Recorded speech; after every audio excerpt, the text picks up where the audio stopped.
मनीष जी, आपका फोन बज रहा है, कृपया करके अपना फोन उठा लीजिए। मिस्टर मनीष, आप कहां पर हैं? आपसे किसी को बात करना है, कृपया करके जल्द से जल्द फोन उठा लीजिए।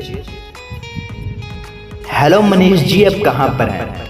आपको किसी ने दिल से याद किया है, प्लीज अपना जरा सा समय निकाल कर अपना जल्द से जल्द फोन उठा लीजिए।